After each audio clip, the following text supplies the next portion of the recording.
Let's start with the news analysis. कल के news में एक इम्पोर्टेंट न्यूज था, महादेव माधव नेशनल पार्क को 58th टाइगर रिजर्व डिक्लेयर किया गया है। तो ये यूपीएससी में भी पूछ सकता है, पीसीएस में भी पूछ सकता है, ठीक है। प्रीलिम्स के perspective say that is very important. तो 58 टाइगर रिजर्व है।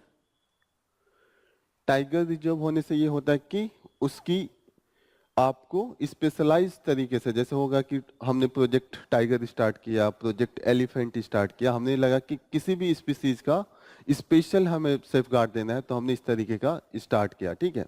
इसका जो होता है that is the main body होता है, दैट इज द हाँ national authority. And who is the head of that? Chairman कौन है? कौन? हाँ, चेयरमैन जो होते हैं ministry of environment and climate change. तो ये होते हैं मध्य प्रदेश में। This is Madhya located in Madhya Pradesh and this is the 9th tiger reserve, ठीक है। जो डिस्ट्रिक्ट है that is the Shivpuri district, Chambal reason का है। And has population of the tiger जो है 5 है, ठीक है। तो आप समझ लीजिए 5, 2, 3 है तो भी हम लोग डिक्लेयर कर रहे हैं।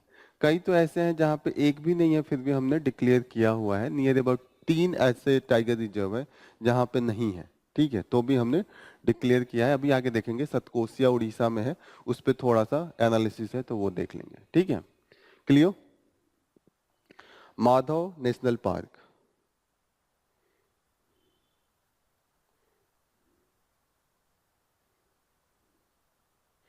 ये है सतकोसिया।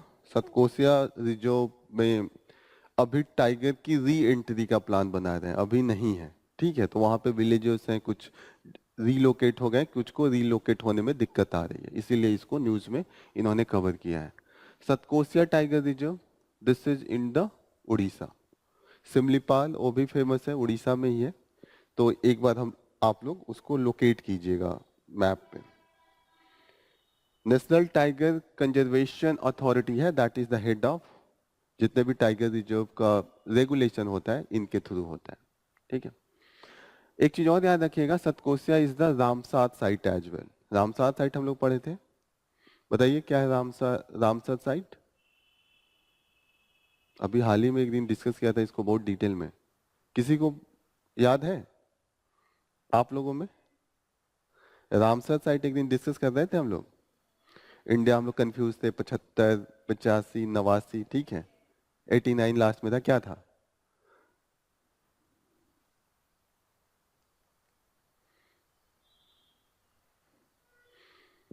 नीचे ही लाइन में लिखा है wetland classified of the international importance, ठीक है। तो वेटलैंड्स है, एंड वेटलैंड्स का हमने क्या पढ़ा था? What are the wetlands?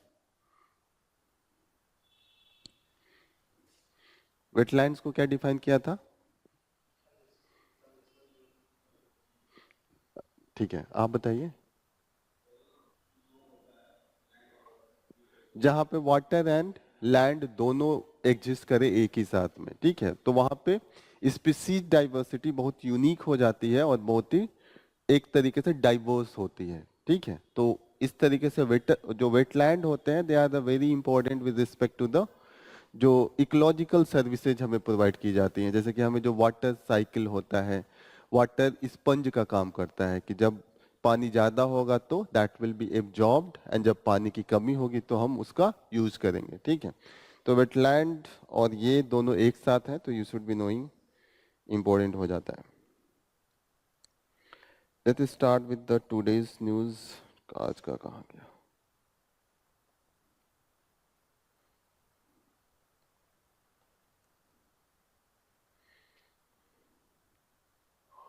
ये कंटिन्यूअसली तमिलनाडु और ये तो चल रहा है, ठीक है। तो यहाँ पे प्रिविलेज मोशन निकाला गया। प्रिविलेज मोशन हम लोग एक दिन पढ़ रहे थे, दैट इज अंडर आर्टिकल कितना है? प्रिविलेज मोशन के लिए कौन सी आर्टिकल है?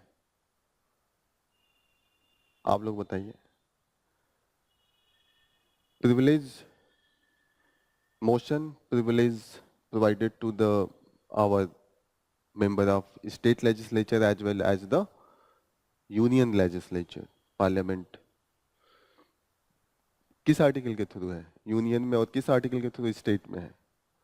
एक दिन इस पे भी बहुत डिटेल में डिस्कस किया था। आप बताइए।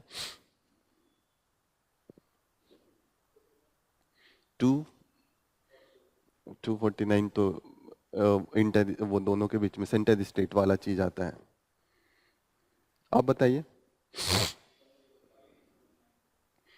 उस दिन भी इन्होंने बता दिया था, 105 for the parliament and 194 for the, ठीक है। 249 तो सेंटर स्टेट वाला है ना, जहाँ पे इंटरनेशनल ऑब्लिगेशन में हम बना सकते हैं यूनियन लिस्ट में, ठीक है। तो ये सब चीज आ जाएंगी। यहाँ पे पिक्चर दिया है बदगास ऑफ नीलगिरीज, ठीक है। तो दे आर द ट्राइब, और वो सेलिब्रेट करते हैं जदया स्वामी फेस्टिवल इन द जकर Narayan village of the Kotagiri of Tamil Nadu, ठीक है। तो इसको हम लोग डिटेल में आर्ट एंड कल्चर जब होगा तब हम लोग इसको कवर करेंगे। जस्ट यू शुड नो कि ये एक ट्राइब है जो नीलगिरी में रहता है तमिलनाडु के एरिया में। अगर पूछ देता है कभी मैच कराने के लिए, तो ये सब चीजें अगर न्यूज में रहती है तो वो मैचिंग में कई बार पूछते हैं कि ट्राइब्स एंड एरिया। तो ये नीलगिरीज में है और पर्टिकुलरली तमिलनाडु वाले एरिया में। नेक्स्ट न्यूज है that is the Vanuatuan PM, this is the island. तो कभी इसका पहले नाम सुना था आप लोगों में? ये देश है, ठीक है। तो यहाँ पे ये गए हैं, ललित मोदी का नाम सुना है? अभी तो 10 साल से ये न्यूज में नहीं थे, 2011 से 2015 के बीच में बहुत ज्यादा न्यूज में थे, ठीक है। आईपीएल वाला मैटर था, पैसे इनके नाम से है कि बहुत ज्यादा मनी लॉन्ड्रिंग किया है, बहुत ज्यादा इनके ऊपर करप्शन के केसेज हैं, और उसके ये ही हैज लेफ्ट इंडिया, ठीक है। तो यहाँ पे ये है कि इंडिया ने प्रेशर बनाया है कि एक्स्ट्राडाइट करने के लिए इंडिया में, होता है ना। तो अब ये इसका मतलब अब बचना है, तो कैसे भी इसका प्रोसेस देखते हैं। कनाडा के नए प्राइम मिनिस्टर बने हैं मार्क कार्नी, ठीक है। तो इसके पहले कौन थे? जस्टिन ट्रूडो, ठीक है। मैं उनका इंडिया से काफी रिलेशन खराब हो गया था। निज्जर एक किलिंग केस था, हरदीप सिंह निज्जर। हरदीप सिंह निज्जर किससे एसोसिएटेड थे? बीच में हम लोग खूब पढ़े थे, किससे थे हरदीप सिंह निज्जर? आप बताइए।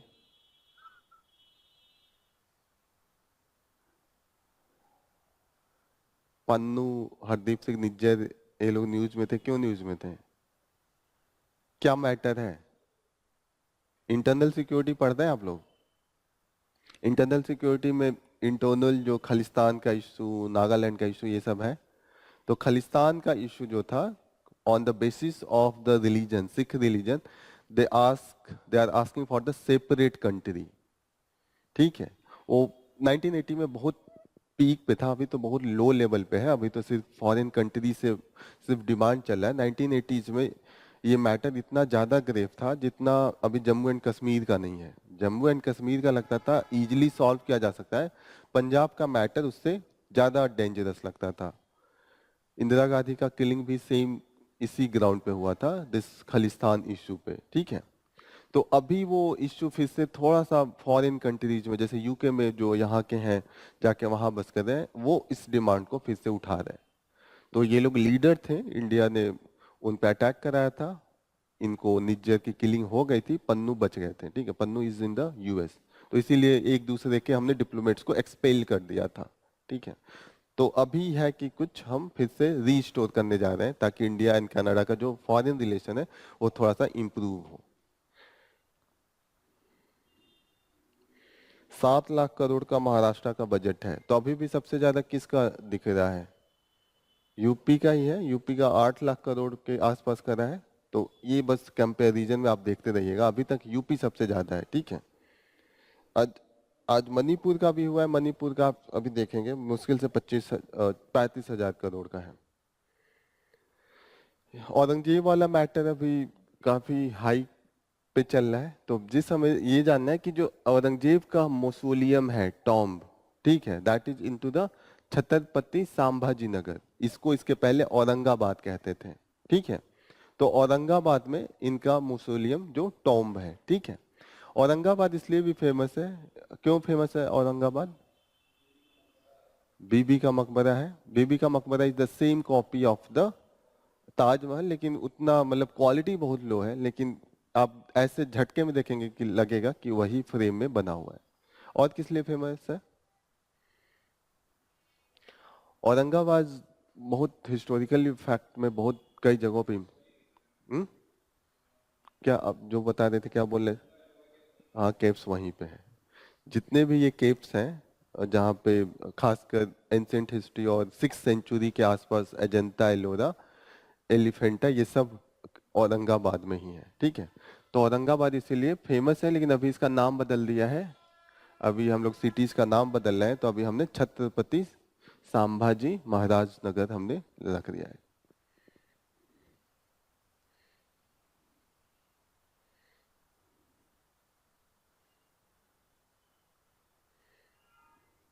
What is the full form of आसा? आशा वर्कर्स पढ़ रहे थे ना एक दिन। ए से क्या है?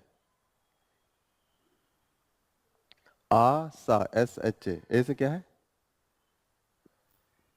Accredited social health activist. ठीक है, ये काफी न्यूज में है क्योंकि इनका सैलरी बहुत लो है, 3,000, 4,000, 5,000 है। काम इनके पास बहुत ज्यादा है, तो डिमांड हो रहा है कि कम से कम इतना तो सैलरी होना चाहिए जो डिग्निफाइड है। तो महाराष्ट्र अभी डिमांड हो रहा है कि नियर अबाउट 15 से 20 हजार के बीच में सैलरी होना चाहिए। और जैसे गवर्नमेंट एम्प्लॉय को आपका जॉब के बाद भी आपको पेंशन मिलता है, उस तरीके का प्रोविजन आप बनाएं। ठीक है,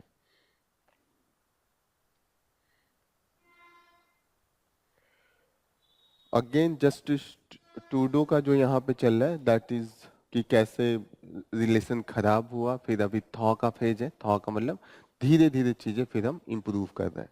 तो ओवरऑल यही इन्होंने डिस्कशन किया है कि हरदीप सिंह निज्जर का जब किलिंग हुआ था, माना जा रहा था कि उसमें इंडिया का जो रॉ है, जो हमारा एक्सटर्नल इंटेलिजेंस ब्यूरो है, रॉ, उसका इसमें हाथ था। ठीक है, तो उनका ये कहना है कि अगर आप हमारे लैंड में आके किसी को मारते हैं तो कहीं ना कहीं हमारे लॉ एंड ऑर्डर का आप वायलेट कर रहे हैं ना। वो आपके लिए टेररिस्ट है, हमारे लिए तो नॉर्मल सिटीजन है।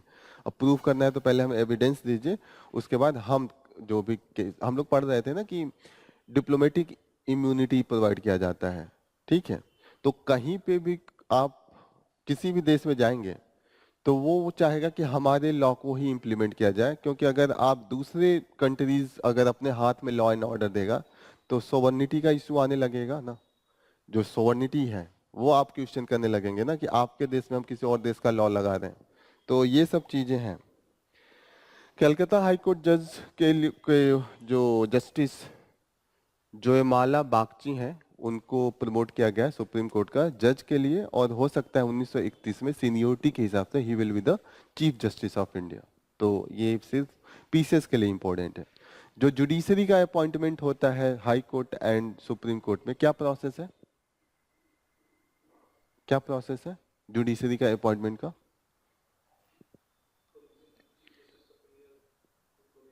हम्म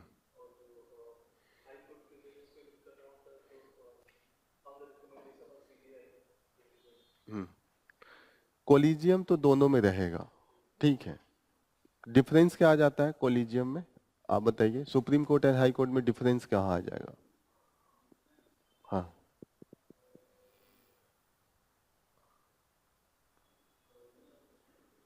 हाँ, गवर्नर एंड चीफ जस्टिस वहां पे हम रेफर करते हैं। प्रेसिडेंट तो हमेशा ही बाद में रिकमेंड किए जाएंगे। Governor and chief justice of that particular. और क्या? हम्म देखिए, जब सुप्रीम कोर्ट का अगर हम किसी जज को अपॉइंट करना है तो उस कोलिजियम में और हाई कोर्ट में एक डिफरेंस आता है कि 4 सीनियर मोस्ट जजेस होंगे सुप्रीम कोर्ट के केस में, एंड 2 सीनियर मोस्ट जजेस होते हैं इनटू द हाई कोर्ट के केस में। ठीक है, तो एक कोलिजियम दोनों में होगा। हेड हमेशा क्या होंगे? Chief justice of India, he will be the heading. ठीक है, डिफरेंस 2 और 4 में आ जाता है। दूसरा ये आ जाएगा कि जब आप हाई कोर्ट का लेंगे तो वहाँ के governor and chief justice of that particular high court आप उससे भी कंसल्ट करते हैं। एक चीज और यहाँ पे लिखा है, दैट इज यहाँ पे सुप्रीम कोर्ट ने थोड़ा क्लियर किया है कि regional representation was an important criteria as integrity and merit in judicial appointment. जैसे अगर कई जजों को चूज करना है कि 4 लोग मानिए इक्वली क्वालिफाइड हैं सुप्रीम कोर्ट के लिए, तो वहां पे आ जाएगा कि रिप्रेजेंटेशन अगर महाराष्ट्र से ज्यादा है और अगर उड़ीसा से कम है तो उड़ीसा से हम भेजेंगे। ठीक है, यहाँ पे इन्होंने देखिए अपॉइंटमेंट का कोई क्लियर कट डॉक्यूमेंट नहीं है। ये लोग जब अपॉइंट करते हैं यही बताते हैं कि किस बेसिस पे इन्होंने अपॉइंट किया, तो वहां से हमें लगता है कि ये भी एलिजिबिलिटी क्राइटेरिया है। तो अभी का जो जज इन्होंने अपॉइंट किया इनको, तो वहां पे उन्होंने कहा कि रिप्रेजेंटेशन कोलकाता हाई कोर्ट का कम था, इसीलिए हमने इनको रेफर किया, क्योंकि इनके साथ साथ 2-3 लोग और इक्वली क्वालिफाइड थे। क्लियर हो रही है?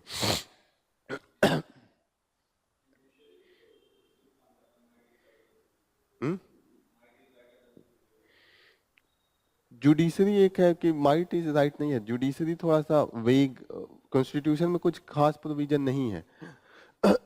और यही है कि वो अपने पास ज्यादा, खासकर कोलिजियम सिस्टम के थ्रू पावर थोड़ा सा इन्होंने अपने तरफ बायस कर लिया है, खासकर अपॉइंटमेंट का। और इसीलिए देखिएगा कि अपॉइंटमेंट के चक्कर में जो जुडिशरी है वहां पे नेपोटिज्म सबसे ज्यादा है। पॉलिटिक्स से भी ज्यादा नेपोटिज्म आपको जुडिशरी में मिलता है। हमेशा देखिएगा कि आप अभी जो है जस्टिस राजीव खन्ना है ना, राजीव खन्ना के पिता जस्टिस HR खन्ना, तो वो थे। इसके पहले चंद्रचूड़ थे, उनके पिताजी ऑलरेडी चीफ जस्टिस रह चुके हैं, चीफ जस्टिस ऑफ इंडिया। तो ये जजेस का जो होता है लीनियल बहुत ही स्ट्रांग है, ठीक है।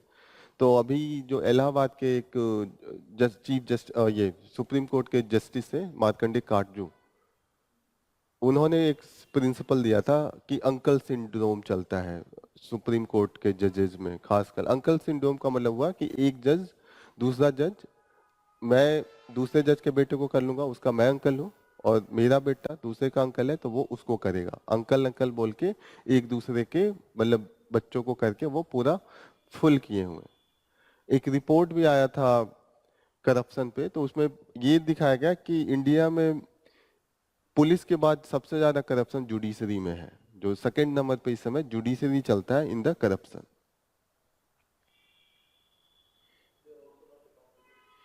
अकाउंटेबिलिटी का ही तो मेन है कि खुद का अपॉइंटमेंट खुद करता है, ऐसा बहुत कम होता है। फिर भी जो नेता है अकाउंटेबिलिटी हम लोग हटा देते हैं ना 5 साल बाद। तो एक तो है कि खुद, ऐसा किसी भी सिस्टम में नहीं है कि आप खुद खुद को अपॉइंट कर लें। जुडिशरी है जो खुद का रिकमेंडेशन भेज देता है कि आप इसको अपॉइंट करें। तो अकाउंटेबिलिटी बहुत कम है जुडिशरी में।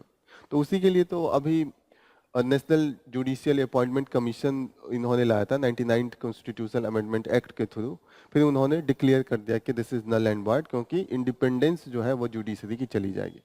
तो दिक्कत है कि हर एक ब्रांच का इस समय हालत खराब है, तो किसी भी ब्रांच को दूसरा नहीं सुधारा जा सकता। वो भी इसलिए अपनी लेजिटिमेसी बना के रखे, वो कहते हैं कि पॉलिटिक्स बहुत खराब है इंडिया का, तो अगर पॉलिटिशियंस आने लगेंगे जुडिशियल अपॉइंटमेंट में तो चीजें और खराब हो जाएंगी। तो ये उनका दलील है।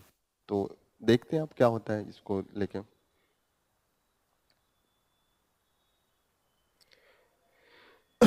नेक्स्ट न्यूज जो है, Lok Sabha to discuss president rule in Manipur approve budget. तो जब प्रेसिडेंट रूल लगा हुआ है मणिपुर में, प्रेसिडेंट रूल लगता है तो मैक्सिमम पावर किसके हैंड में चला जाता है? एग्जीक्यूटिव पावर किसके हाथ में चला जाता है? किसके? प्रेसिडेंट के हाथ में। और जो लेजिस्लेटिव पावर है पार्लियामेंट में। यहाँ क्लियर है क्योंकि यहाँ पे फिनेंस मिनिस्टर है, वो मणिपुर का बजट दे रही है। तो इसका मतलब कहीं ना कहीं टोटल पावर किसके पास है? पार्लियामेंट के पास है, बजट उनका है। इनका बजट इस बार आया है 35,000 करोड़ का, ठीक है। तो यूपी का 8 लाख 7 लाख उसके कंपैरिजन में बहुत कम है, क्योंकि उसकी उनकी इकोनॉमी भी उतनी डेवलप नहीं है। जो अप्रूवल होता है प्रेसिडेंट रूल का, वो सिंपल मेजोरिटी से होता है कि स्पेशल मेजोरिटी? प्रेसिडेंट रूल के लिए अप्रूवल लेना पड़ता है ना। सिंपल मेजोरिटी आप लोगों को सबका सिंपल। और अगर नेशनल इमरजेंसी लगाना हो तो नेशनल इमरजेंसी स्पेशल, पक्का? हाँ, वही तो अप्रूवल लगा तो प्रेसिडेंट ही देता है डायरेक्ट, बाद में अप्रूव कराना होता है। स्पेशल होगा नेशनल में, और प्रेसिडेंट में सिंपल। यस, प्रेसिडेंट में सिंपल होगा और नेशनल इमरजेंसी स्पेशल होगा। कितने ड्यूरेशन में अप्रूव करना होता है? 1 मंथ और 2 मंथ, प्रेसिडेंट रूल और national emergency. 2 month.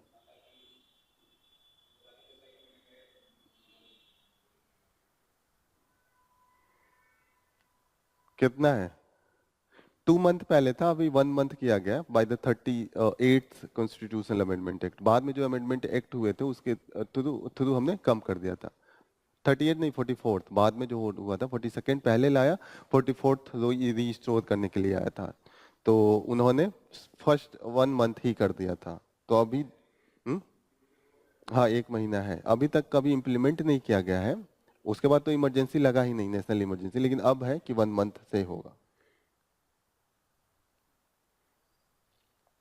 India largest arms importer after Ukraine.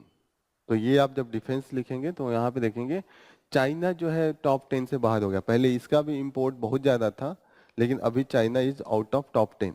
तो आप देख सकते हैं कि एक्सपेंडिचर जो हम कर रहे हैं ऑन द डिफेंस, वो दैट इज, इसीलिए तो हम बजट में 8-8 लाख करोड़ हम सिर्फ डिफेंस को दे रहे हैं। तो दैट इज मच हायर, एक अच्छा खासा पोर्शन हम बजट का डिफेंस पे देते हैं। तो this is the issue where we can, जैसे कभी भी आपको आना हो, लिखना हो सजेशन में, तो आप ये कह सकते हैं कि अगर टेंशन कम हो पाकिस्तान और चाइना के साथ, तो हमारी जो पैसे बचेंगे वो हम डेवलपमेंटल एक्टिविटीज पे लगा सकते हैं। जो हम फालतू के डिफेंस में, वो देखिएगा या तो यूएस से खरीदेंगे, फ्रांस से खरीदेंगे, या तो हम लोग रशिया से खरीदेंगे। रशिया अभी भी टॉप हमारा परचेजिंग डेस्टिनेशन है।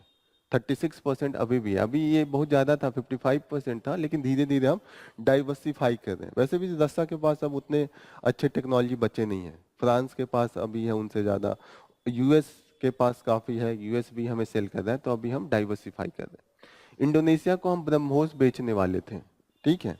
फिलीपींस, इंडोनेशिया, वियतनाम, इन लोगों से हमारा डील चल रहा है कि हम भी अब बेचना सीखें। अभी तक इंपोर्ट करते थे, हम सोच रहे हैं एक्सपोर्ट भी करें, क्योंकि हमें पता है, देखिए जितने भी मिसाइल डिफेंस सिस्टम है वो ज्यादा दिन रहता नहीं है, 20 साल बाद खराब हो जाएगा तो फिर फेंकना पड़ता है।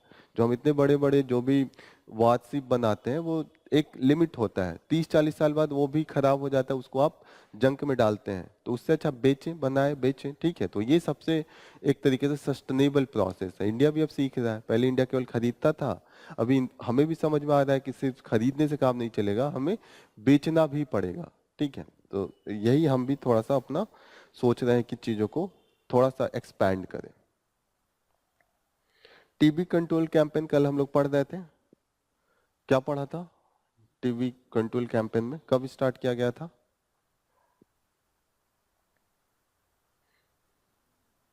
अभी 3 महीने के लिए दिसंबर में स्टार्ट किया गया था, फरवरी तक था।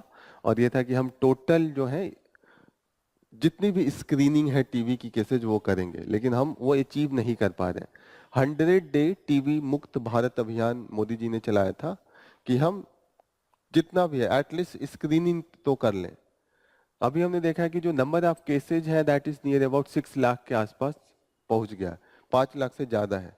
और हम एलिमिनेट इसी साल कर रहे थे कि टीबी मुक्त भारत बना देंगे, तो नहीं एलिमिनेशन का हमारा वो तो दूर दूर तक नहीं नजर आ रहा है, स्क्रीनिंग ही नहीं कर पा रहे हैं। और सबसे ज्यादा टीबी में दिक्कत है कि ये कम जो हम एक दूसरे से क्या कर सकते हैं, कम्युनिकेट कर सकते हैं। तो कम्युनिकेट हो भी सकता है, नहीं भी हो सकता, इजीली कम्युनिकेट नहीं होता है। ऐसा नहीं है कि आपने, जैसे कोविड हो रहा था ना, कि आप छींक दे रहे थे और ये फैलने का चांसेस था, ये था ना।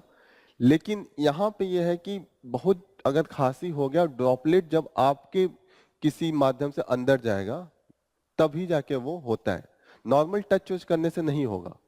टीबी का जो बैक्टीरिया होता है इतना जल्दी सरवाइव नहीं कर पाता है। तो ये इशू है, और इसका दवा है, लेकिन दवा इसलिए हम लोग नहीं डिस्ट्रीब्यूट टाइम से कर पा रहे हैं क्योंकि मैक्सिमम जो टीबी का केस है वो गरीब लोगों में है। और गरीब आदमी को पहली बात की उसे लगता है कि नॉर्मल खांसी ओसी आती है, कोई ऐसे दवा आप मेडिकल स्टोर पे जाके लेके सही कर ले। और वो इसी चक्कर में सालों साल वो खींचते रहते हैं और वो एमडीआर में कन्वर्ट होने लगता है। वो उसका जो इंटेंसिटी है वो बहुत ही डीप इन होने लगता है। दूसरी चीज है कि गरीब आदमी है, उसको एक दिन का जॉब छोड़ के जाके पूरा दवा लेके जाना पड़ेगा, तो बीच बीच में वो लोग छोड़ देते हैं। 2 महीना 3 महीने का कोर्स करेंगे और उनको लगेगा कि अब ठीक हो रहा है तो अब क्यों जाने की जरूरत है। उनको लगता है ना, आप एक दिन का पूरा प्रोसेस जाएंगे, लाइन लगाएंगे, फिर आपको दवा मिलेगा। गरीब आदमी है, डेली बेसिस पे वेज वर्क करता है, वो डेली जाएगा, डेली उसको पैसे मिलते हैं, डेली उसका खर्चा चलता है, डेली उन लोगों का तेल नमक मसाला खरीदा जाता है। तो ये एक रीजन है। क्लियर हो रही है ये जो अभी हम लोग यूज कर रहे थे, positive x-ray result and the not diagnostic test का यूज कर रहे थे। वैसे ओवरऑल डिक्लाइन हुआ है कंट्री में, जो केसेस घट रहे हैं, लेकिन एलिमिनेट से हम लोग बहुत दूर दूर तक अभी क्लोज नहीं है। WHO का जो एम है दैट इज बाय द 2030। ठीक है, यहाँ पे एक पिक्चर दिया हुआ है, ये सन का है and this is the earth का है, और ये दिखा रहा है जो सन स्पॉट्स हैं वो किस तरीके से अपना पाथ बनाते हैं और किस तरीके से अपना जो एनर्जी है वो ट्रांसफर करते हैं। What is the sunspot, कभी पढ़ा है? प्लाज्मा क्या होता है? प्लाज्मा हम लोग सुनते रहते हैं ना हमेशा, जब भी टेलीस्कोप से कुछ पिक्चर आता है तो उसमें आता है there is the plasma. What is the plasma? State of matter, state of matters, fourth state of matter. ठीक है, तो ठीक है फोर्थ स्टेट है, लेकिन what is the definition?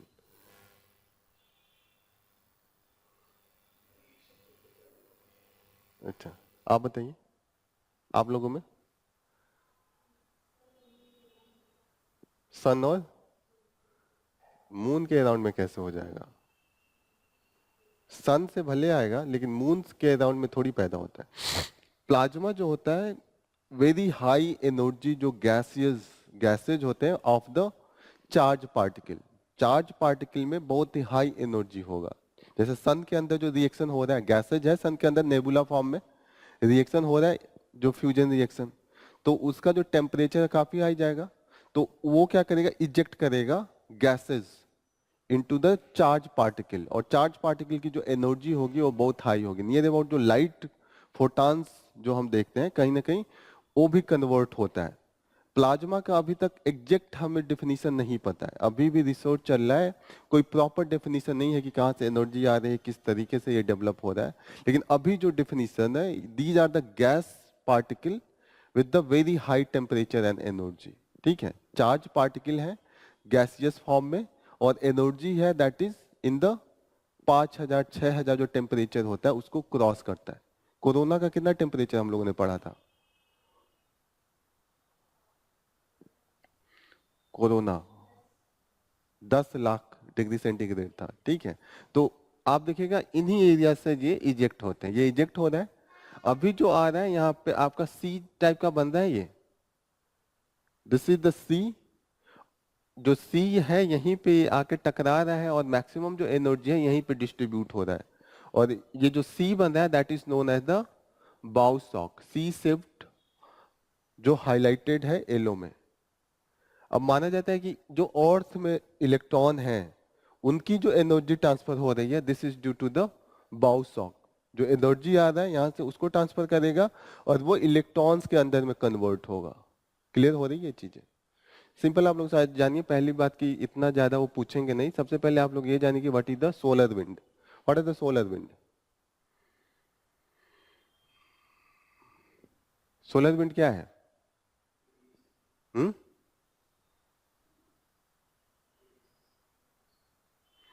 Same जो हम लोग पढ़ रहे हैं ना, प्लाज्मा चार्ज पार्टिकल में सन स्पॉट वही तो है, सन के से निकल रहा है। ठीक है, और सन स्पॉट चेंज होता रहता है एज पर the temperature of the overall sun, उसका जो पोजीशन होता है। ठीक है, एंड अर्थ से जो उनका अलाइनमेंट होता है, अर्थ से तो सेम अलाइनमेंट पे होता नहीं है, अर्थ का जो है टिल्ट है थोड़ा सा। सन स्पॉट प्लाज्मा है जो सन से निकलता है चारों तरफ पूरे यूनिवर्स में, कुछ पार्ट हमारे पास भी आता है। सन स्पॉट ही तो यहाँ से निकल रहा है और यहाँ पे टकरा रहा है। ये हर एंगल पे निकल रहा होगा ना, यहाँ से भी निकल रहा होगा, इधर ज्यादा होगा, यहाँ से निकल रहा होगा, उधर ज्यादा होगा। जो हम पे आता है उसकी हम स्टडी कर रहे हैं। अभी भी हमें एग्जैक्ट नहीं पता है कि किस तरीके से ये रिएक्शन कर रहा है। अभी जो हम भेजे हैं 3-4 जो टेलीस्कोप, उनसे पता चला। जैसे अभी जो आने लगा information, that is from the 3 हम टेलीस्कोप को काफी करीब लगाए हैं। पहला है कि MMS, magnetosphere multi scale mission, ये तीनों यूएस का है।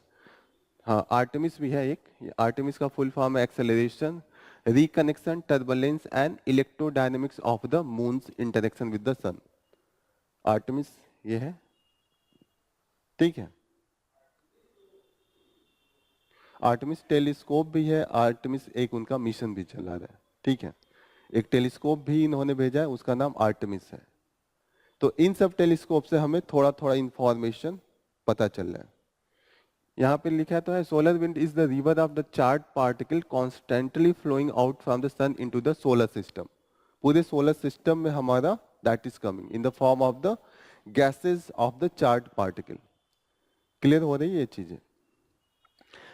सिंपल पूछेगा, इतना डीप में जाके नहीं पूछेगा, क्योंकि रिसर्च अभी चल रहा है इस पे। तो इतना तो पता होना चाहिए what is the sunspot, कि क्या है, एक गैसेस का चार्ज पार्टिकल है, और that is the overall known as the plasma, उसके एक स्टेट को जो कहते हैं। नेक्स्ट न्यूज है the Indian university and search for the vice chancellors. ये अभी काफी डिबेट में चल रहा है। क्यों डिबेट में है? वाइस चांसलर के पोस्ट को लेके। वाइस चांसलर का जो अपॉइंटमेंट है वो बहुत डिबेट पॉइंट इसलिए मिला बन गया है क्योंकि यूनियन का इंटरफेरेंस बहुत ज्यादा हो रहा है। पहले माना जाता था कि कहीं ना कहीं स्टेट का भी सेज होगा। अब यूनियन इतना ज्यादा क्यों एग्रेसिव हो रहा है? क्योंकि यूनियन को ये लग रहा है कि कहीं ना कहीं आइडियोलॉजी अगर हमें फैलाना है तो यूनिवर्सिटीज जो होते हैं सेंटर पॉइंट होगा। तो यूनिवर्सिटीज में पहले हम अपने अनुसार वाइस चांसलर को चूज करेंगे, वाइस चांसलर हमारे अनुसार प्रोफेसर चूज करेगा, और प्रोफेसर हमारे अनुसार चीजें बताएंगे स्टूडेंट्स को। तो आइडियोलॉजी, तभी तो एक आइडियोलॉजी को आप बदल के दूसरा आइडियोलॉजी लेके आते हैं। तो खासकर जिस एरिया में BJP is not in the power, खासकर तमिलनाडु में, केरला में, they are very aggressive.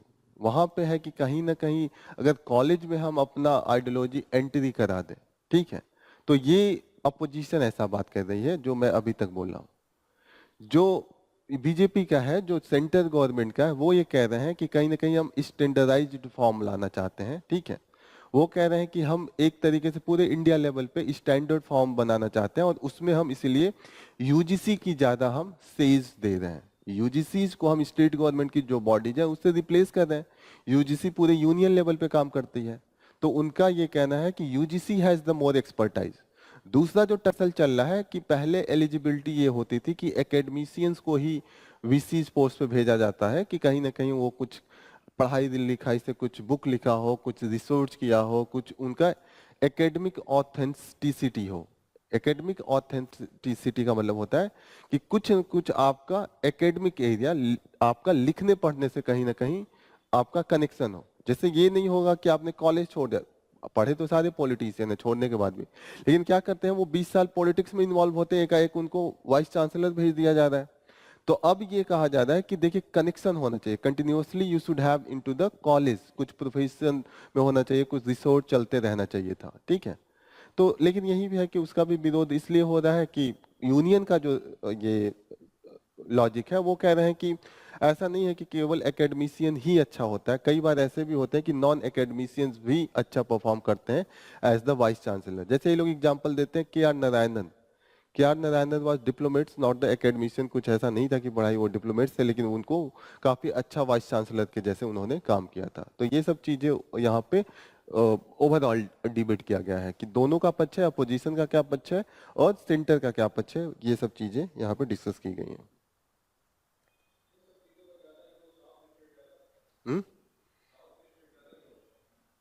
South का स्टेट किस चीज का ज्यादा यूज करते हैं ऐसे चीजों का? मेन है यहाँ पे लड़ाई इस बात पे, दोनों अलग अलग पार्टी है ना साउथ में। नॉर्थ में कोई इसलिए नहीं हो रहा क्योंकि सेम पार्टी पावर में है, स्टेट में भी सेंटर में भी। और सेंटर अगर पावर में नहीं भी है तो चांसेस है कि कभी ना कभी आते जाते रहते हैं। जैसे राजस्थान में एक बार बीजेपी आई, कांग्रेस आई, तो वहां अगर कांग्रेस भी है तो लड़ाई इतनी नहीं चली, उनको पता है कि अगली बार हमारी गवर्नमेंट आएगी। लेकिन केरला में कभी पार्टी इनकी है ही नहीं, तो इनको लगता है कैसे आदमी फुटप्रिंट बनाए। तो सबसे तरीका यही है कि you have to capture all this thing, कहीं ना कहीं कोई ना कोई मुद्दा लाना है। जैसे केरला में है ही नहीं, एक सीट ही जीत पाए थे। आप तमिलनाडु में 0 सीट था जो अभी का इलेक्शन था। तो यहाँ पे एंट्री के लिए थोड़ा सा एग्रेशन दिखाना पड़ा, और जो वहाँ की रीजनल पार्टी है वो एंट्री होने नहीं देना चाहती है, तो वो भी एग्रेशन में। ये सब नहीं लिख सकते हैं, लेकिन हम जो ये लॉजिक कर रहे थे कि एकेडमिशियन का क्या रोल होता है, ये सब तो ला सकते हैं ना। ये तो सिर्फ अंडरस्टैंडिंग के लिए है कि कॉन्टेक्स्ट क्या चल रहा है। लेकिन मेन हमें जो एग्जाम में लिख सकते हैं वो ये लिख सकते हैं कि क्या इसका लॉजिक बीजेपी दे रही है, यूनियन गवर्नमेंट का क्या लॉजिक है कि जो यूजीसी होगा उससे हम पूरे स्टैंडर्डाइजेशन करेंगे। यूजीसी कहीं ना कहीं ग्रांट प्रोवाइड करता है तो वो बेटर एक्सेस कर सकता है, ठीक है। जो स्टेट का लॉजिक है कि कहीं ना कहीं स्टेट का अपना रोल होता है, क्योंकि एजुकेशन एज पर द रीजनल डाइवर्सिटी के अनुसार होता है। जैसे बिहार में कुछ और नीड है पढ़ाई की, केरला में कुछ और नीड है, तमिलनाडु में कुछ और नीड है, अलग अलग स्टेट का अलग अलग नीड है। क्योंकि बिहार में अभी देखिएगा तो वहाँ पे मेन है कि लिटरेसी लाना, केरला उससे बहुत आगे जा चुका है, वो लिटरेसी पे ही सिर्फ कन्फाइंड नहीं है, वो हायर एजुकेशन पे अब एंट्री कर चुके हैं, तो उनके लिए अलग प्रियोरिटी हो गया। तो ये सब चीजें हम जब अपना आंसर लिखेंगे तो उसमें लिखेंगे। नेक्स्ट न्यूज जो एनालिसिस किया गया है, India US trade agreement and the test of the WTO laws, ठीक है। तो what is the WTO? World trade organisation एक प्लेटफॉर्म है जहां पे हम रेगुलेट करते हैं ग्लोबल लेवल पे जो ट्रेड है, कि कोई किसी के साथ डिस्क्रिमिनेट ना करे, और ये डिस्क्रिमिनेशन ना हो इसके लिए जो डब्ल्यूटीओ एक प्रिंसिपल लेके चलता है, that is known as the most favoured nations जो प्रिंसिपल होता है। और ये ऐसा नहीं है कि मोस्ट फेवर्ड नेशन का मतलब होता है कि इनके बहुत ही घनिष्ठ कोई कंट्री है। मोस्ट फेवर्ड नेशन का मतलब होता है कि आप अगर किसी एक देश को कोई चीज प्रोवाइड कर रहे हैं तो सेम तरीके का ट्रेडिंग ग्राउंड जो होगा वो आप दूसरों के लिए भी प्रोवाइड करेंगे, आप डिस्क्रिमिनेट नहीं करेंगे, ये उनका है। ऐसा मत कंफ्यूज होइएगा कि मोस्ट फेवर्ड नेशन का मतलब कोई अलग से किसी के साथ हो, वो इसका मतलब सिर्फ ये है कि आप दूसरे के साथ डिस्क्रिमिनेट नहीं करेंगे। क्लियर हो रही है ये चीजें? लेकिन जब बाइलेटरल अगर एग्रीमेंट किसी के भी साथ होता है तो हम लोग क्या कहते हैं कि आप इस प्रोडक्ट पे टैरिफ घटा लीजिए, आपके मैं पर्टिकुलर प्रोडक्ट पे मैं कम कर लूंगा। कुछ कुछ प्रोडक्ट का डीलिंग होता है जो जितने भी बाइलेटरल ट्रेड होते हैं, तो कहीं ना कहीं जब आप एक दूसरे देश के साथ डील कर रहे हैं तो आप जो इंटरनेशनल रूल है मोस्ट फेवर्ड नेशन कि आप दूसरों के साथ डिस्क्रिमिनेट नहीं कर रहे हैं, उसको आप वायलेट कर रहे हैं। अब डब्ल्यूटीओ कहता है कि इसमें इन्होंने दिया हुआ है एक क्लॉज है, उसके अंडर में आप थोड़ा सा कुछ फेवरेबल कंडीशन अपने किसी मेंबर को दे सकते हैं। That is the this is the article 14(8)(b), ठीक है। आर्टिकल इतना आपको याद करने की जरूरत नहीं है। यहाँ पे है कि member country required eliminate custom duties and other trade barrier on the substantially all the trade with the FTA, free trade agreement जो होगा। तो ये कह रहे हैं कि आप हटा दीजिए, आप अगर किसी दूसरे के साथ फ्री ट्रेड एग्रीमेंट कर रहे हैं तो आप मैक्सिमम ट्रेड बैरियर्स हटा दीजिए, खासकर जो कस्टम ड्यूटीज है। क्लियर हो रही है चीजें? तो ये कह रहे हैं कि आप अगर एक के साथ मैक्सिमम हटा रहे हैं तो आप दूसरों के साथ भी कोशिश कीजिए कि वो रिड्यूस करके उस लेवल पे लाया जाए। अब यहाँ पे दिक्कत यह है कि जैसे मोस्ट फेवर्ड नेशन है, इंडिया ने पाकिस्तान को दिया हुआ है मोस्ट फेवर्ड नेशन का दर्जा, ठीक है, लेकिन पाकिस्तान ने नहीं दिया हुआ है। ये होता है कि हर एक देश दूसरे के साथ डिक्लेयर करेगा। पाकिस्तान में इसलिए नहीं करेगा, सिर्फ इसलिए नहीं किया कि सिर्फ जो नाम है, जैसे हम लोग कंफ्यूज हो रहे हैं ना, मोस्ट फेवर्ड नेशन, पाकिस्तान के भी असेंबली में रेटिफाई करने जा रहे थे इंडिया को भी मोस्ट फेवर्ड नेशन का वो दर्जा दे रहे थे, लेकिन उन्होंने उर्दू में ट्रांसलेट करके डिस्कशन कर रहे थे। तो उर्दू में उन्होंने जब ट्रांसलेट किया तो उसका मतलब होता है कि सबसे अजीज दोस्त होता है ना, सबसे अजीज दोस्त, आप समझ रहे हैं पार्लियामेंट में। तो वो भड़क गए कि इंडिया कैसे सबसे अजीज दोस्त हो रहा है, तो उन्होंने इसको रिजेक्ट कर दिया था। आर यू गेटिंग ना? इंडिया ने दे दिया है लेकिन पाकिस्तान ने सिर्फ नाम के कारण उन्होंने दिया, क्योंकि इसका जो उर्दू का वो ट्रांसलेशन हुआ था वो कुछ मोस्ट सबसे अजीज दोस्त इस तरीके का हुआ था। तो ये आप लोग याद रखिएगा, इंडिया ने दिया हुआ है मोस्ट फेवर्ड नेशन। कई बार जब लड़ाइयाँ उड़ाइयाँ होती हैं तो हम धमकी देते हैं कि हम भी हटा लेंगे, लेकिन हम हटाते नहीं हैं। नेक्स्ट न्यूज है, flawed food regulation fuel the obesity crisis. तो अभी मोदी जी ने भी बोला है कि नियर अबाउट 2030 तक हमारे नेशन में नियर अबाउट 44 करोड़ जो होंगे वो ओबेसिटी से परेशान होंगे। Mean that will be resulting into the different other disease. ठीक है, तो यहाँ पे सबसे ज्यादा जो रोल आ जाता है that is with the food standard, food safety and standard authority of India. फसाई है जो यहाँ पे रेगुलेट करते हैं कि फूड प्रोडक्ट को किस तरीके से हम मार्केट में ले जाएंगे, किस तरीके का कंटेंट होगा, किस तरीके का एडवर्टाइजमेंट होगा, किस तरीके का पैकेजिंग होगा। ठीक है, यहाँ पे है कि जो फसाई है वो रेगुलेशन तो बना देती है लेकिन वो इम्प्लीमेंट नहीं करा पा रही है। अभी जो सबसे ज्यादा डिबेट चल रहा है कि आप जैसे सिगरेट पे साफ साफ लिखे होते हैं कि this is most injurious to the health, ऐसे लिखा होता है, फिगर बना होता है आपके फेफड़े का, ये सब दिखाता है ना। सेम तरीके से हम अभी डिमांड कर रहे हैं जो भी फूड पैकेज होते हैं उसमें आप साफ साफ ऊपर लिखिए कि कितना इसमें कंटेंट सॉल्ट का है, कितना कंटेंट शुगर का है, साफ साफ होना चाहिए। और नीचे साफ साफ होना चाहिए कि क्या हेल्दी स्टैंडर्ड है, तभी तो आदमी कंपेयर करेगा। हमें तो नहीं पता होता कि 1 kg अगर कोई प्रोडक्ट है उसमें 10 ग्राम 20 ग्राम जो सॉल्ट है वो हमारे लिए हेल्दी है कि नहीं है। तो वो सब चीजें ऊपर लिखी होनी चाहिए। ये रेगुलेशन में ये लेके आए हैं लेकिन अभी तक ये इम्प्लीमेंट नहीं कर रहे हैं। दूसरा जो डिबेट चल रहा है, हेल्थ टैक्स की बात हो रहा है। ठीक है, what is the health tax?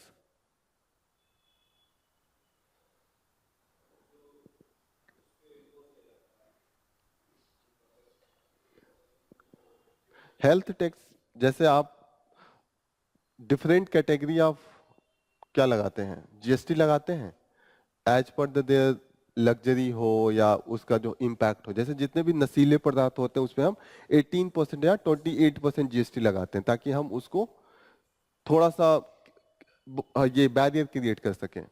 Same हमें लग रहा है कि जैसे आपने बताया कि जंक फूड जो है उस पर हम एक्स्ट्रा टैक्सेस लगाए, इसको हम जो कैटेगरी है 18% या 28% की कैटेगरी में लाके टैक्सेशन लगाए। ठीक है, हम्म, सही है, लगा देना चाहिए। एक एक साथ दोनों ही चलेगा इसमें तो। ठीक है, ओबेसिटी भी कम होगी, लेकिन अब ऐसा थोड़ी है कि आपने कितना भी फेफड़े का जला हुआ बना दिया लोग पीना छोड़ देते हैं। लोग तो पीते हैं ना, वो तो सिगरेट तो पीते हैं। तो बेटर यू कैन, जो अब देखिए, अब एडवर्टाइजमेंट देखिए, रजनीगंधा का कौन करता है? अजय देवगन करते हैं, वो भी सलमान खान करते हैं, ये कमल कमल क्या है, विमल उमल का। ठीक है, तो अब जब ये लोगों में सुधार होगा तब तो ओवरऑल सुधार होगा। अब इस तरीके से किया जाता है उतना अच्छा तो वो दूध का कर लिए होते हैं, मतलब या फ्रूट का कर लिए होते तो देश ज्यादा फायदे में होता है। तो ये है एथिक्स, पिक्चर में कुछ और रोल होगा, रियल लाइफ में कुछ और होगा, और पर्सनल लाइफ में चले जाइए तो उनका कुछ और ही होता है। तो यहाँ पे इंडिया में बड़ा ही डिकोटोमी है। जैसे होता है ना कि आपका हीरो कुछ और दिखेगा पिक्चर पे, कुछ और ही रोल होगा, उसका घर का लाइफ कुछ और ही होगा, सिविल लाइफ कुछ और होगा। ऐसा बहुत अदर सोसाइटीज में इतना ज्यादा डिकोटोमी नहीं मिलता है। ठीक है, तो दीज आर द थिंग्स। एक चीज और बात हो रही है कि यहाँ पे जैसे हेल्थ स्टार की भी बात हो रही है। जैसे हम लोग आजकल एसी देखते हैं 2 स्टार 3 स्टार 4 स्टार 5 स्टार, तो फूड पे भी हम दें कि 2 स्टार 3 स्टार 5 स्टार, हेल्थ के किस मतलब हेल्थ दी कितना है उस हिसाब से हम स्टार दें। तो इससे भी इजीली इससे फायदा होगा ना कि जो आम जनता है, हम हर चीज गूगल पे सर्च नहीं करना जानते हैं कि कितना शुगर खाना चाहिए कितना है। और आप देखिए वो छुपा के पीछे लिखते होते हैं, रेपर के ऊपर ऐसे लगा होता है, उसके ढका हुआ पोर्शन पे मैक्सिमम कंटेंट वंटेंट चीजें लिखी होती हैं, एकदम वो लोग फ्रंट पे नहीं लिखते हैं। तो सबसे ज्यादा दिक्कत यही है कि आप फ्रंट पे अगर लिखना स्टार्ट करें तो कम से कम नजर तो जाना स्टार्ट होगी। तो ये सब चीजें फसाई इंप्लीमेंट कर सकती है लेकिन अभी कर नहीं रही है, तो ये काफी एक कॉज ऑफ कॉन्सर्न है। ये वही तमिलनाडु वाला रिपीटेड न्यूज है, हम लोग नहीं करेंगे। एक अच्छा न्यूज है जो मेंस के लिए इंपॉर्टेंट हो सकता है, what is behind the rise of quick commerce? What is the quick commerce? Blinkit, Swiggy, Zomato 20 minute में आपको पहुंचा देंगे। ठीक है, एकदम टाइम के साथ they will be providing everything. ठीक है, तो यहाँ पे इनका मेन क्या है, कैसे ये प्रोवाइड करते हैं? इनके पास होता है क्विक कॉमर्स का सबसे ज्यादा जो बेसिस होता है डार्क स्टोर और द डिस्ट्रीब्यूशन सेंटर्स जो होता है वो इनका होता है। पहली बात कि इस तरीके से ये अपना स्टोर बनाए होते हैं कि डेटा बेसिस पे कि किस एरिया में कौन आदमी क्या सर्च कर रहा है, डेटा आ गया। डेटा जिस तरीके से आ गया इसी तरीके से ये अपना इन्वेंटरीज भी अपना अपडेटेड रखते हैं कि इतना लोग सर्च कर रहे हैं, इतना किसी ने अपने कार्ट में रखा है, ठीक है। तो एक तो पहली चीज ये है कि डेटा है, दूसरा चीज है कि बिहेवियर एनालिसिस होता है, तीसरा इनका डार्क स्टोर्स है, ठीक है। और चौथा जो है दैट इज द, यहाँ पे they provide predatory pricing and deep discounting, ये इनका होता है। प्रीडेटरी प्राइसिंग का मतलब होता है कि इसका मानिए खरीद उनको खुद का पड़ रहा है 50 रुपए, लेकिन वो इसको घटा के बेचेंगे 30 रुपए में, लॉस में वो बेचेंगे। लॉस में पहले क्या करेंगे, बेच के प्रीडेटरी मतलब आप दूसरे जो आपके स्टोर्स हैं लोकल लेवल पे उनको पहले बंद करवा दीजिए 20-20 रुपए का घाटा लगा के, ठीक है। जब बंद हो जाएगा तो मैं इसको 30 से 50 करूंगा, 50 से 70 करूंगा, 70 से 200 करूंगा, तो भी क्योंकि मेरा ही होगा। अब इतना जल्दी तो है नहीं आपने 200 कराया तुरंत दुकान खुल गया, दुकान खुलते खुलते खुलता है, बंद होते होते बंद होता है। तो अभी जो प्रीडेटरी प्राइसिंग है उसके चक्कर में नियर अबाउट लाखों जो दुकानें हैं जो रिटेल शॉप्स होते हैं या तो लॉस में चल रहे हैं या तो धीरे धीरे बंद हो रहे हैं, ठीक है। दूसरी चीज इनके पास है कि स्केल का भी फैक्टर होता है। जैसे लोकल जो शॉपकीपर है उसके पास एक पर्टिकुलर क्वांटिटी में बेचेगा ना, वो कुछ भी लाएगा तो 100 प्रोडक्ट लाएगा, 200 लाएगा, उसको लेके आना होगा ट्रक से, ठीक है। उसको आपको मानिए कोल्ड ड्रिंक ही आपको मेंटेन रखना हो तो वो एक फ्रिज लगा के लाएगा, ठीक है। तो उसके ऐसा नहीं कि क्वांटिटी बहुत हाई में डिमांड है। जब चीजें आप बहुत लार्ज स्केल पे बनाते हैं, जैसे आप केवल एक मशीन खरीद के लाए और केवल 10 चेयर बनाए, तो आपका वो जो होता है कि कॉस्ट इफेक्टिव नहीं होगा। मशीन ही आपका पड़ जाएगा 10 लाख का और आपने चेयर बेचा पूरे महीने में 5,000 का, आपको जो मशीन का कॉस्ट कमाने में आपको 2 साल लग जाएगा। लेकिन इनका है कि एक ही मार्केट उनका है और पूरा रीजन कैप्चर किए हैं, तो उनको क्या जरूरत है कि एक ही मशीन लाए और उससे उनको 2,000 बनाना है, तो वो 2 ही दिन में मशीन का कॉस्ट निकाल लेंगे। तो स्केलिंग है उनके पास, इसीलिए they can go for the predatory and the discounting जो होता है। प्रीडेटरी प्राइसिंग इसलिए भी है क्योंकि स्केल बहुत ज्यादा है। तो these are the 5-6 factor you should remember कि पहली बात की what is the quick commerce, ये तो क्लियर है कि जो डिलीवरी टाइमिंग है 20 मिनट, 30 मिनट, 35 मिनट में ये प्रोवाइड करते हैं, ठीक है। दूसरी चीज ये है कि जो इनका स्टोरेज है, डार्क स्टोरेज, वहाँ पे रिटेल प्राइसिंग नहीं करवाते हैं, वो बेचेंगे नहीं, तो वहाँ से फटाफट पैकिंग होगी, फटाफट डिलीवरी होगी। तो ये दो मेन हो गया जहाँ पे स्टोरेज के लेवल पे है। तीसरा हो गया कि उनके पास डेटा है, डेटा के साथ साथ दे मैनिपुलेट बिहेवियर वो जानते हैं, उसी तरीके से वो अपना सीजनल जब भी होगा तो उस तरीके से वो ऑफर भी निकालते हैं, ठीक है। प्रीडेटरी प्राइसिंग क्लियर हो रहा है। जियो आया फ्री में सबको दे रहा था, धीरे धीरे 150, 200, इस समय कितना है 400 रुपए में एक महीने का दे रहे हैं 28 दिन का, और सबको लेना भी है और लोग गायब हो गए। तो अब वो 400 क्या अभी 600 भी करेंगे, you have to go for the recharge, क्योंकि उन्हीं का नेटवर्क अच्छा है इस समय। आप बीएसएनएल में जा नहीं सकते हैं, नेटवर्किंग उनकी सही नहीं है। तो ये होता है प्रीडेटरिंग, मतलब प्रीडेटर मतलब आप औरों को खत्म कर दीजिए, पहले घाटा सह, उसके बाद अपना मोनोपोली क्रिएट करके जितना प्राइसिंग है उतना लगाइए, ठीक है। So this is all about from the today's news, here we will conclude our session. Thank you for joining the session, all the best, जय हिंद।